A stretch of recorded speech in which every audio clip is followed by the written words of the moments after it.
Alors, on arrive à la fin de l'émission assez rapidement. On va y aller avec des nouvelles de l'Iran. Vous avez les États-Unis qui se disent bientôt à bout de temps et de patience. Alors, vous avez un peu les mêmes arguments qui avaient été utilisés avant l'invasion de l'Irak qui reviennent. On est en train de préparer cette invasion. Et une invasion complètement inutile, évidemment. Vous avez aucune preuve absolue que l'Iran essaie de se procurer et fabriquer des bombes nucléaires. On en parle assez souvent ici sur l'autre monde. Alors, si les États-Unis se préparent à envahir cette nation, ça va en faire une sixième. Alors, comme je vous dis, on se demande à combien de pays, à un moment donné, on doit commencer à déclarer tous ces fronts militaires étant une troisième guerre mondiale. Vous avez un tas de nouvelles ici sur l'Agence internationale nucléaire qui déclare que l'Iran ne produit aucune arme nucléaire. On n'a aucune preuve de ça. Il y a une autre ici nouvelle qui a été publiée par BBC News. On parle d'officiels militaires américains qui ont déclaré qu'il n'y avait aucune raison de croire que l'Iran avait des armes nucléaires. Okay? Vous avez le vice-président Joe Biden qui a déclaré qu'il ne se mettrait pas dans le chemin d'Israël si Israël voulait déclarer une guerre contre l'Iran.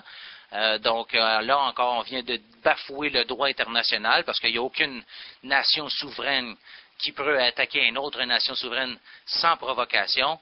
Alors, on est en train d'envelopper de beaux petits mots, en réalité, ce qui est un meurtre de masse. Okay? Donc, ça, c'est encore contre la loi internationale. Il y a l'OTAN qui est en train d'encercler militairement non seulement la Chine, mais l'Iran aussi. Vous avez un article de Global Research, allez voir, qui détaille ça. Vous avez environ 150 000 troupes qui sont réparties sur, selon différentes études, de 400 à 700 bases militaires en Afghanistan. Alors imaginez ça, vous avez 400 à 700 bases militaires qui sont déjà déployées en Afghanistan. On est en train d'encercler la Chine et puis l'Iran. Vous avez les Américains sont en train d'accélérer les défenses de missiles dans le golfe Persique. Alors réellement, toutes les préparations militaires sont en route. Il n'y a aucune erreur là-dessus.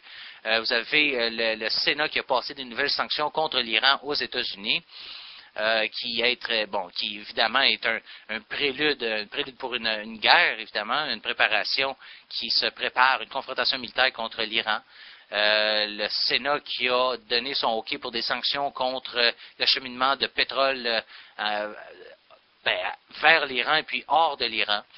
Barack Obama qui a accusé l'Iran d'être en train de se développer des bombes nucléaires. Alors, Barack Obama, complètement sans dessin, qui ne comprend pas absolument rien, que sous le traité de non-prolifération que l'Iran a signé, l'Iran a le droit de développer la technologie nucléaire pour des buts pacifiques. Okay?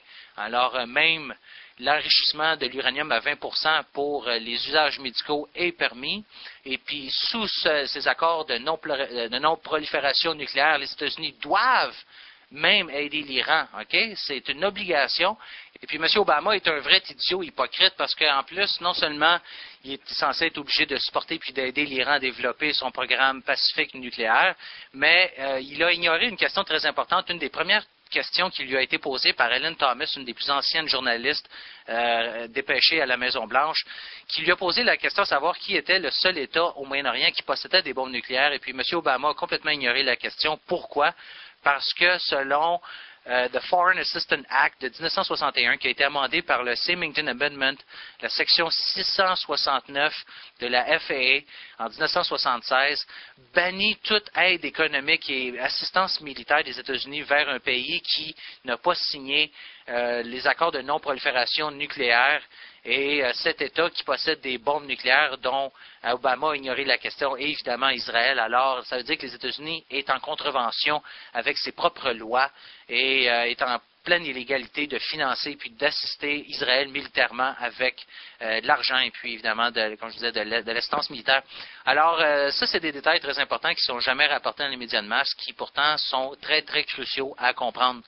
Beaucoup de propagande, de diabolisation de l'Iran pour essayer de vous faire croire qu'il faut absolument attaquer l'Iran. Vous avez un paquet de trucs ici à aller voir. Et vous avez l'Iran d'ailleurs qui a accusé les États-Unis et Israël d'avoir assassiné certains de ces scientifiques nucléaires. Alors, vous voyez un peu ces programmes d'assassinat politique et de scientifiques qui sont en place par les États-Unis puis par Israël, au Moyen-Orient, même aussi en Irak. une dernière nouvelle par rapport à l'Iran, où on a fait des simulations de guerre.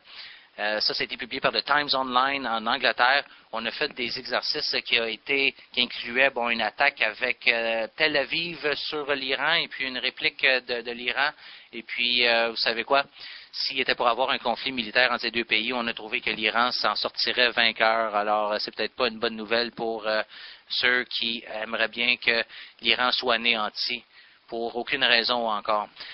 Donc, c'est assez pour nous ici à l'Autre Monde. On va se retrouver la semaine prochaine avec des nouvelles de l'économie du Pakistan, Irak et Israël. OK? Donc, je vous salue bien bas. C'était François Marginat pour l'Autre Monde. Portez-vous bien. Bye!